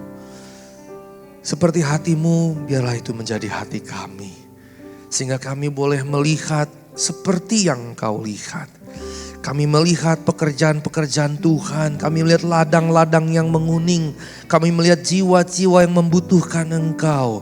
Kami boleh melihat orang-orang yang haus akan Engkau, yang tidak tahu mesti pergi kemana. Biarlah kami juga boleh menjadi mulut-Mu di mana firman-Mu disampaikan melalui tutur kata kami. Kata-kata kami bukan berisikan kepahitan, bukan berisikan kata-kata yang menjatuhkan, bukan berisikan kata-kata yang menghakimi. Tapi mulut kami berisikan kata-kata sesuai firman Tuhan. Yang menghiburkan, yang menguatkan, yang menunjukkan Injil. Memberitakan Injil. Begitu juga dengan tangan dan kaki kami Tuhan. Melakukan tugas-Mu ya Tuhan. Biar ini jadi kerinduan setiap kami. Dan diwujudkan dalam segenap kehidupan kami. Terima kasih Bapa. Tolonglah setiap kami. Mampukan setiap kami. Tolong setiap kami. Terima kasih Tuhan, biar firman-Mu yang disampaikan pada pagi siang hari ini menjamah, melawati, menguatkan, mengingatkan, menegur setiap kami. Terima kasih, biar Roh Kudus boleh senantiasa mengingatkan kami akan firman Tuhan. Di dalam nama Tuhan Yesus Kristus kami berdoa dan mengucap syukur. Sama-sama kita katakan, amin. Silakan duduk, Tuhan Yesus Berikan memberkati. ku tanganmu untuk melakukan tugasmu. Berikan ku kakimu melangkah dalam rencanamu. Berikan ku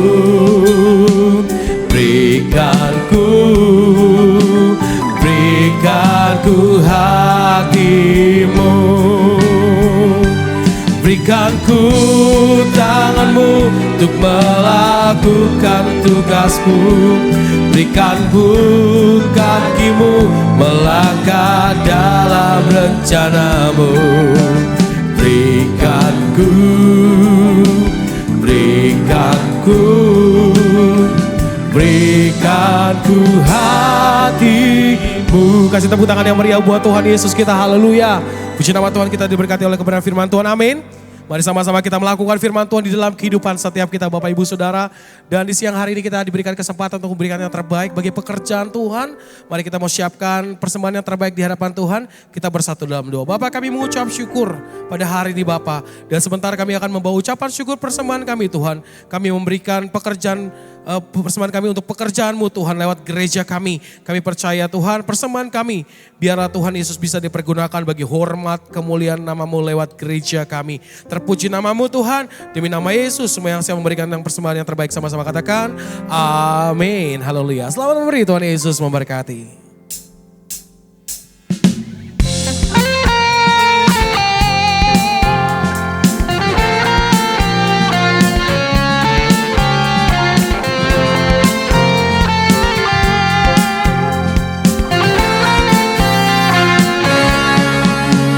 Jangan lelah bekerja di ladangnya Tuhan. Roh Kudus yang berkuasa, yang mengajar dan menopang. Tiada lelah bekerja bersamamu Tuhan, yang selalu mencukupkan atas segalanya. Ratakan tanah bergelombang, timbunlah tanah yang berlubang, menjadi siap dibangun di atas dasar iman. Ratakan tanah bergelombang, timbunlah tanah yang berlubang, menjadi siap dibangun di atas dasar iman.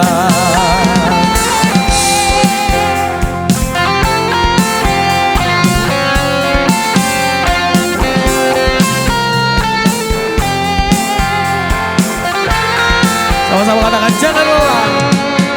Jangan lelah bekerja di ladangnya Tuhan. Roh Kudus yang beri kekuatan, yang mengajar dan menopang. Tiada lelah bekerja bersamamu Tuhan, yang selalu mencukupkan atas segalanya. Ratakan tanah bergelombang, timbunlah tanah yang berlubang, menjadi siap dibangun di atas dasar iman. Ratakan tanah bergelombang, timbunlah tanah yang berlubang,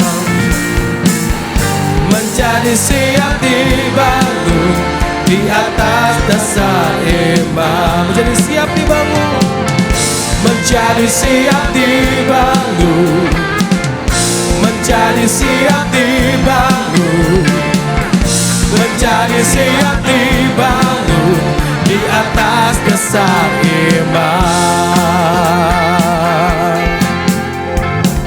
Terima kasih buat persembahan Bapak Ibu Saudara, Tuhan Yesus memberkati. Dan kami mengucapkan selamat datang untuk Bapak Ibu Saudara yang baru pertama kali beribadah di tempat kami, dan juga yang menyaksikan video recording ibadah kami pada siang hari ini. Kami mengucapkan selamat beribadah dan selamat bergabung dengan kami. Dan adakah Bapak Ibu Saudara yang di tempat ini yang baru pertama kali beribadah di tempat ini, boleh lambaikan tangan. Puji nama Tuhan. Ada? Bapak Ibu Saudara, mari sama-sama kami menyambut Bapak Ibu Saudara untuk sama-sama kita membawa jiwa-jiwa bagi hormat kemuliaan nama Tuhan. Kita bawa keluarga kita, sekeliling kita untuk sama-sama untuk memuji memuliakan nama Tuhan. Dan kita akan mendengarkan pastor message di siang hari ini. Shalom Bapak Ibu, Saudara-saudari yang terkasih.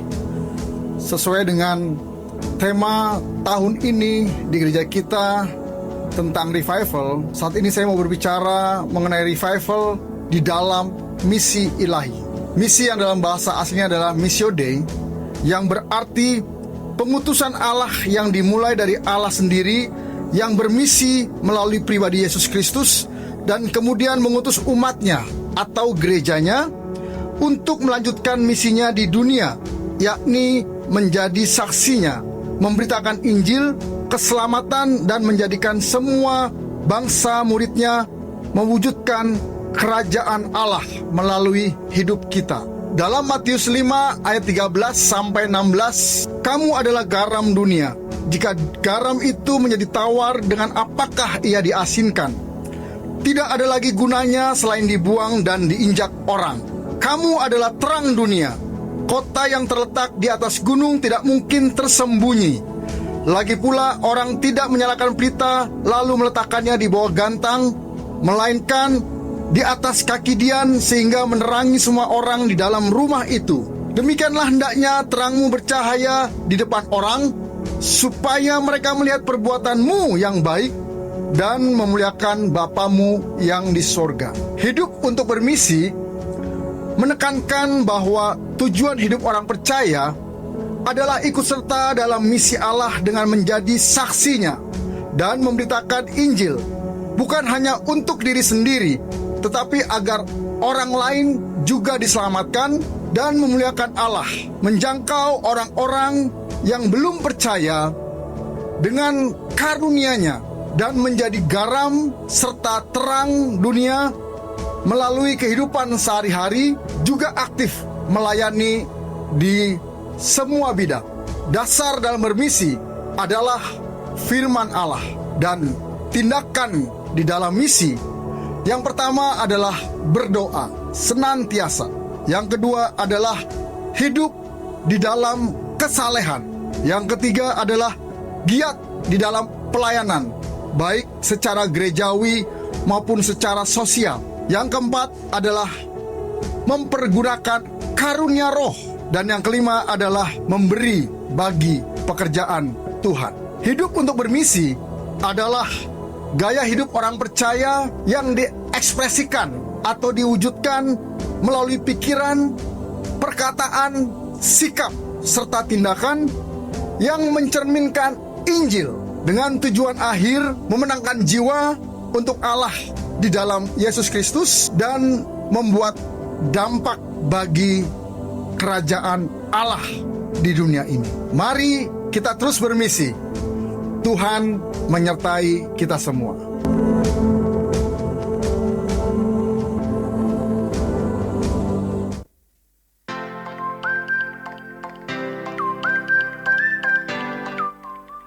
Shalom jemaat Tuhan yang terkasih, selamat datang di GBI Sungai dan Roksimas. Bersama saya Farel, berikut informasi sepekan gereja kita. Ibadah minggu depan akan dilayani oleh Bapak Pendeta Sugeng Prasetyo. Mari jemaat Tuhan, saya ajak untuk membawa jiwa sebanyak-banyaknya untuk beribadah bersama di minggu mendatang. Kami mengajak seluruh jemaat muda untuk beribadah bersama dalam ibadah youth yang diadakan setiap hari Sabtu pukul 5 sore di lantai 5. Dan berikut klip pengumuman lainnya. Kompi bulan ini akan diadakan pada hari Sabtu, 14 Maret 2026 jam 10 pagi di GBI Sungai dan Roksimas lantai 5 dengan format mini seminar dengan pembicara Bapak Budiman Hadi Pranoto, MC Psikologi Klinis. Komunita bulan ini akan diadakan pada hari Sabtu 14 Maret 2026 pukul 10 pagi di GBI Sungai dan Roksimas lantai 2 dengan pembicara Ibu Pendeta Setrinola Wangsajaya dengan tema Wanita dan Potensinya.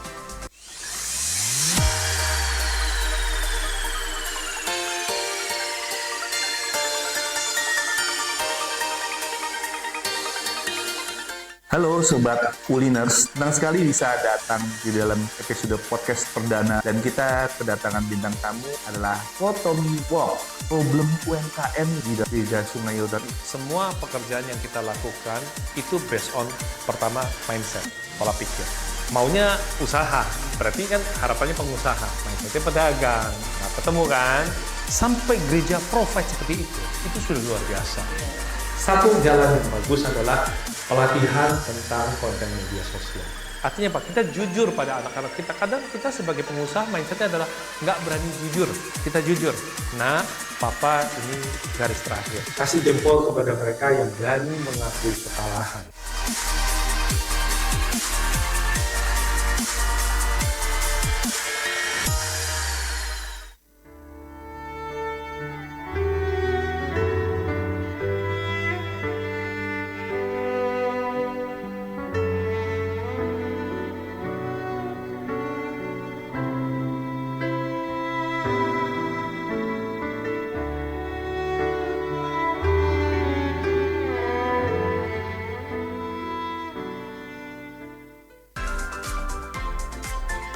Demikian informasi sepekan minggu ini.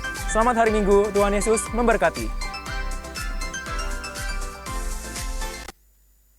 Puji nama Tuhan, dan sedikit pengumuman Bapak Ibu Saudara bahwa tim misi GB Sungai Yordan mengajak Bapak Ibu Saudara untuk sama-sama boleh melayani di Lapas Kelas 1 Tangerang, Bapak Ibu Saudara, pada hari Selasa tanggal 10 Maret 2026 jam 9.30 Bapak Ibu Saudara sampai jam 12.30. Bapak Ibu Saudara yang ingin bergabung melayani bersama-sama bersama dengan tim misi, bisa mengirimkan via WA foto KTP atau paspor jelas kepada Bapak Leksi, Bapak Ibu Saudara. Dan batas pengiriman adalah hari ini jam 3 sore Bapak Ibu Saudara. Dan akan kumpul di gereja, tim akan berangkat jam 7.30, berpakaian dengan batik, celana panjang, sepatu, dan wajib membawa KTP Bapak Ibu Saudara. Kalau nggak bawa KTP nanti nggak bisa masuk, kalau KTP-nya hilang nanti nggak bisa keluar Bapak Ibu Saudara. Jadi tinggal di dalam, siapa tahu mau nginep sehari Bapak Ibu Saudara ya. Bapak Ibu jangan lupa peserta hanya 10 orang. Jadi sama-sama boleh yang rindu melayani bersama dengan tim misi di lapas, boleh sama-sama bergabung, bisa menghubungi Bapak Leksi, Bapak Ibu Saudara. Terima kasih atas perhatian Bapak Ibu Saudara, Tuhan Yesus memberkati. Kita akan menutup ibadah kita saat siang hari ini. Sama-sama kita bagi di hadapan Tuhan. Kemuliaan bagi Tuhan di tempat maha tinggi, Kau Raja diagungkan dan dipuji.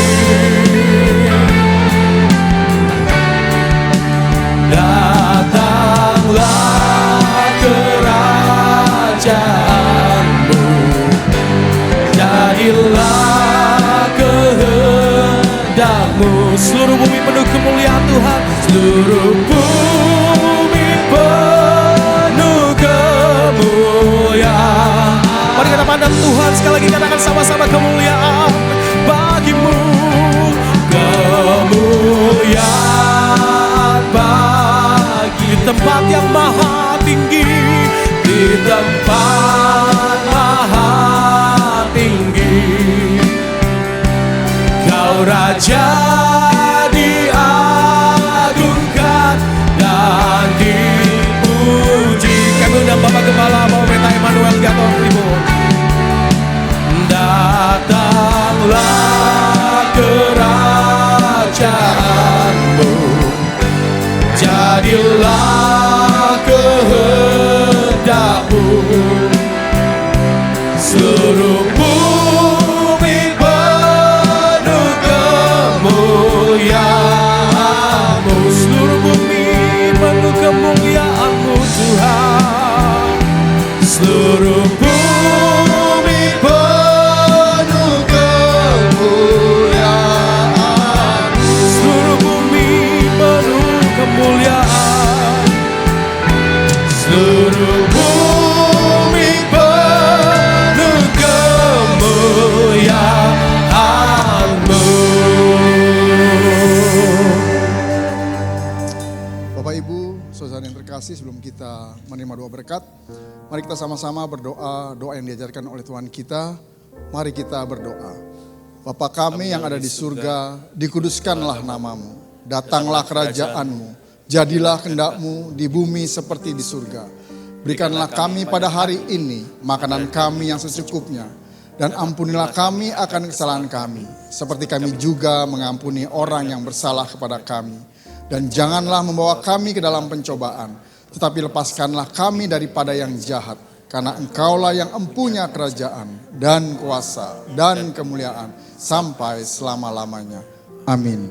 Bapak Ibu, saudara yang terkasih, ibadah kita sudah selesai dan sebelum kita kembali ke tempat kita masing-masing, mari kita arahkan hati dan tangan kita untuk terima berkat Tuhan pada saat ini. Diberkatilah hidupmu, diberkatilah keluargamu, diberkatilah sekolah, kuliah, pekerjaan dan usahamu, diberkatilah pelayananmu. Apapun yang kau kerjakan dibuat berhasil oleh karena Tuhan dan bagi kemuliaan Tuhan. Anugerah yang melimpah dari Bapa di surga, kasih setia dari Tuhan kita Yesus Kristus, serta persekutuan yang manis, pertolongan, penghiburan, kekuatan, serta pimpinan dari Allah Roh Kudus, kiranya menyertai kita hari ini sampai Tuhan Yesus datang untuk kedua kalinya. Terimalah berkat ini dan jadilah berkat dimanapun kita berada. Semua yang percaya dan terima berkat, sama-sama kita katakan amin. Tuhan Yesus berkati. Selamat siang, selamat hari Minggu. Selamat hari Minggu.